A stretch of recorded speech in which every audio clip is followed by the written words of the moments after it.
ఆనింగిలో ధరణి మురిసింది. గట్టిగా దూత వచ్చింది, సువార్తను మాకు తెలిపింది. తార వెలిసింది, ఆనింగిలో ధరణి మురిసింది. గట్టిగా చప్పట్లు కొడుతూ నాన్నగారిని ఇన్వైట్ చేద్దామా? అందరు గట్టిగా చప్పట్లు కొడుతూ.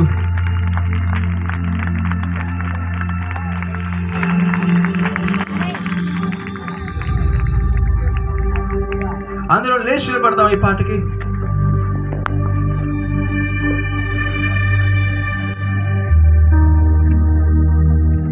ప్రభు అయిన యేసుక్రీస్తు దివ్యనామం పేరట మీ అందరికీ షలోం. బాగున్నారా? సమయము అవుతుంది కనుక త్వరగా వాక్య పరిచయలోకి వెళ్ళాలి అని ఆశపడుతున్నాను. ప్రార్థన చేద్దాం. ప్రతి ఒక్కరు ప్రార్థనలో. మహాపరిశుద్ధుడు అయిన ప్రేమ కలిగిన తండ్రి,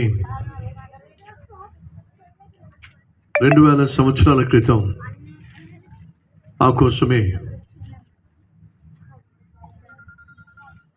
మా రక్షణ కోసం ఉదయించినందుకు మీకు స్తుతులు స్తోత్రాలు చెల్లిస్తున్నాను. ప్రాముఖ్యంగా నశించిపోతున్న మనిషిని వెదకి రక్షించటానికి ఈ లోకానికి వచ్చినందుకు నాయన మీకు స్తుతులు స్తోత్రాలు చెల్లిస్తున్నాను.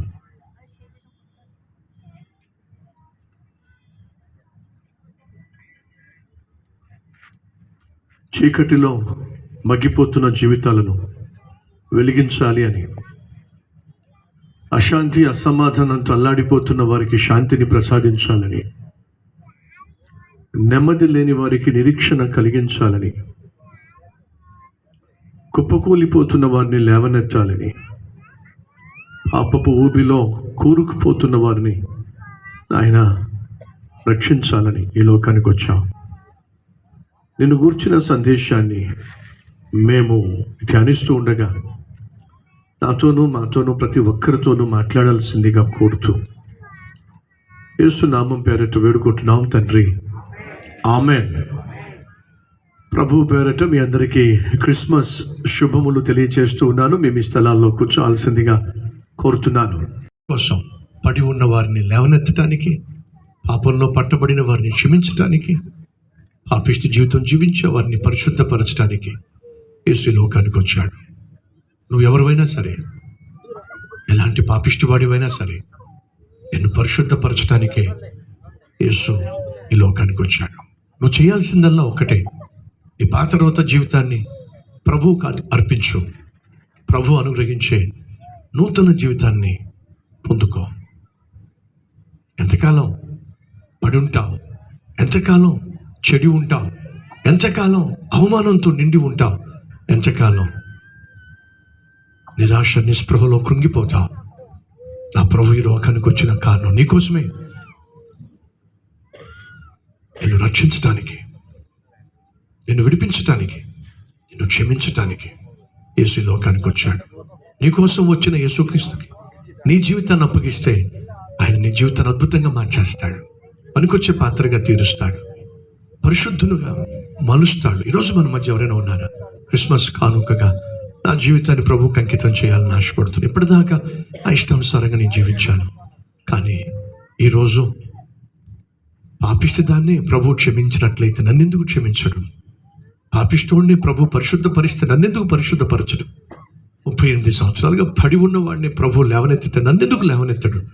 ఖచ్చితంగా లేవనెత్తుతాడు. నమ్మకం కలిగిన వాళ్ళు మీ హస్తాన్ని ప్రభువు చూపించి మీ జీవితాన్ని యేసుకి అంకితం చేస్తారా? ఎస్ అన్న వాళ్ళు మీ హస్తం చూపిస్తారా? Yes yes yes yes yes. పరిశుద్ధుడు అయిన తండ్రి, క్రిస్మస్ సందేశం ద్వారా అనేక వేల మందిని నువ్వు ప్రభావితం చేశావు నాయన. నీకు స్తోత్రాలు చెల్లిస్తున్నా.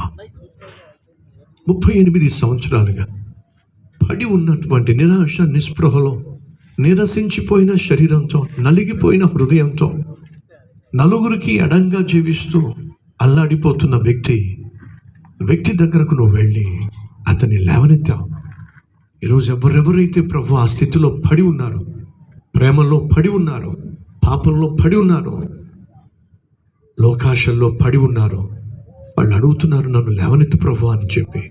లేవనెత్తు నాయన. అలాగే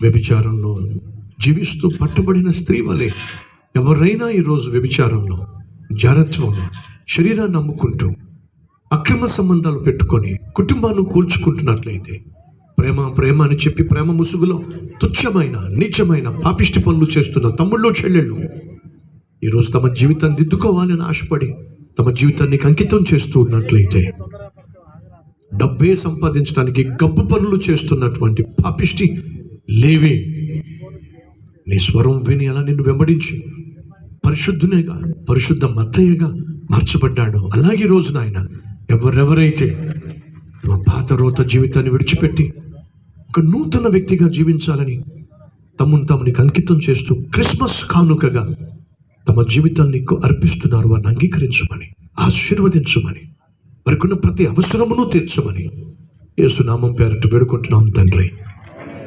ఆమేన్. క్రిస్మస్ సందేశం మాకెంతో ఆశీర్వాదం అన్నవారు గట్టిగా చప్పట్లు కూడా దీన్ని మహింపరుస్తారా? మరొక